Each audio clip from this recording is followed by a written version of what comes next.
Are you struggling with picky eaters in your house? Are you completely frustrated? Like one kid needs one thing, another kid needs another thing, or maybe my husband needs something, or my wife needs something, or my significant other needs something, and you have no idea how to put things together to end the struggle with picky eating. Well, in this video, I'm going to go over my top 3 tips for those of us dealing with picky eaters. For those of you that don't know me, I'm Leslie Urbis. I'm a registered dietitian and a personal trainer. And live with me today on the call is a client of mine named Sarah. So Sarah, welcome on. What is your question today? Aloha.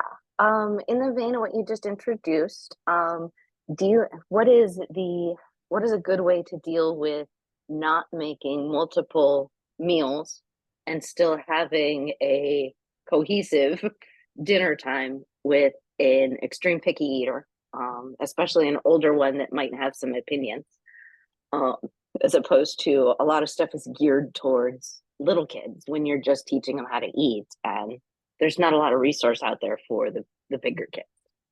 Yeah, totally.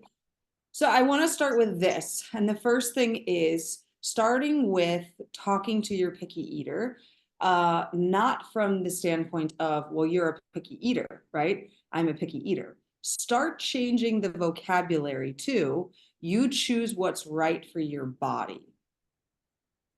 Okay, so coming first thing is a perception change between you and the picky eater, especially because they're older now, right? We're 7, 8, 9, 10, 11, 12. Change the perspective of I'm a picky eater, I have these food issues, I have this too. I know what's right for my body. And start teaching the thought of how does that feel in your body? How is your energy level going? How tired are you? Asking them questions, and I know you know a little bit more because you know stuff about the digestion code. Asking her questions if she needs yes or no questions or more open-ended questions. Like, how is that pancake feeling in your body 2 hours later? How is your energy 2 hours later? How is this 2 hours later, right? Teaching them hanger, right? I've taught my children hanger, and that, when that occurs, okay, I've got it. We're hangry. Everybody take a deep breath. We're going to go eat some food and everything will change, right? So that's the first thing. It's the perception change, changing your perception, anyone else in the household's perception, and hers by calling this, instead of I'm a picky eater, I'm eating in tune with my body. What is my body really telling me I need right now? Okay. Now, they might make the wrong decision first, right? They might be like, my body says I need a popsicle and chocolate for dinner. And you're like, okay, that sounds great, right? She's excited about that. That sounds great. And I'm not saying no. What I'm saying is that I think the popsicle and chocolate are a great addition to a healthy dinner. These are the options we have in our house. What do you think sounds good at this time? Okay. Now, let's say you're on a meals plan schedule. Do you meal plan schedule things like that?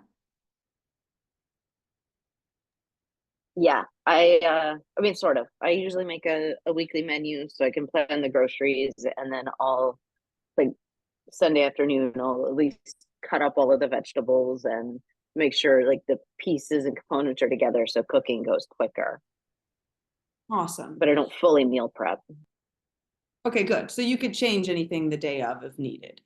For moms that do meal prep or for families that do meal prep and like today is the menu item, I would encourage you to have a little play in that if you can, because where you're at, you can be like, okay, these are the things we've chosen this week. Include her in that process, right? Include her in that process. I'm sure you've done that before. We've talked about that.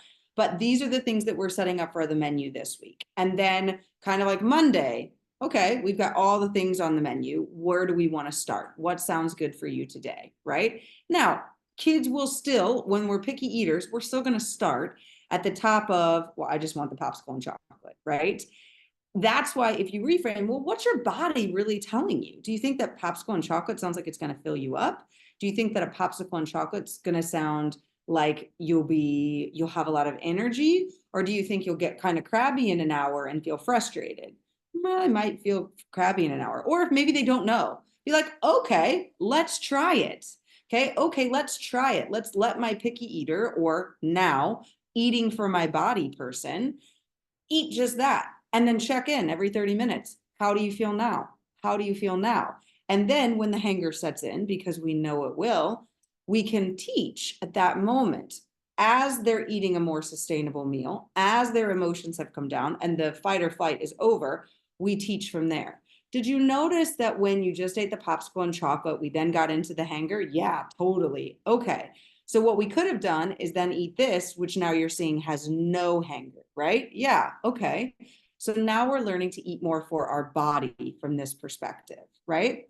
And then the third thing comes down to that digestion code, which we've done so much, is that now that you know on a deeper level, things that like, maybe she shouldn't eat first thing in the morning. Maybe she does need to do more eating towards the afternoon. Maybe there needs to be days where she's going, and she needs to eat a lot more, or days where it's more downtime and we don't need to eat a lot more, or things along that line, right? So really getting in tune with her digestion code. And now that she's 7, 8, 9, 10, 11, 12, like cluing her in, showing her what her digestion code is, showing her those pieces, because kids love those things, right? Like I remember loving my horoscope and reading my horoscope like crazy. 7, I love it. Is that 7? Yeah, that's 7. I was like, wait, am I counting right? I don't know why my brain's not working today. But yeah, so really going into that piece of teaching her and showing her so she can become her own nutrition advocate. Many previous picky eaters now learning to eat in terms of their body pick up the picky eating because it's their way of controlling something in their life. So that's a piece of it. And we both know we're both military families. So that becomes a piece. You're going to move me. You're going to do this to me. You're going to change my house. You're going to change all these things. Then I'm going to control this because this is the only thing that happens. And most parents get a rise out of it right away. We get a rise out of it. Like, well, I don't want to cook multiple meals. I don't want to do this. Now she's 7. Okay. You've chosen not to eat what we have. You know how to make a peanut butter and jelly, or you know how to make a cheese sandwich, or you know how to make a turkey sandwich, or you know how to make whatever, and be like, okay, you go make that. That's on you to do.